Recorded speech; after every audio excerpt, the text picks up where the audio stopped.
তুমি মা, এই কথা শুধু আমি জানি।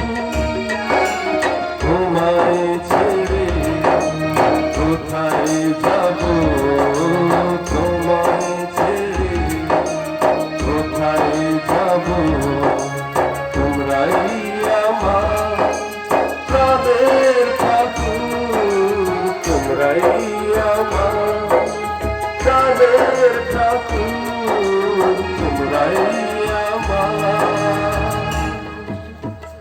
প্রাণের ঠাকুর। ধন্যবাদ ধন্যবাদ আপনাদের সবাইকে। শুভরাত্রি। আপনারা সবাই ভালো থাকবেন।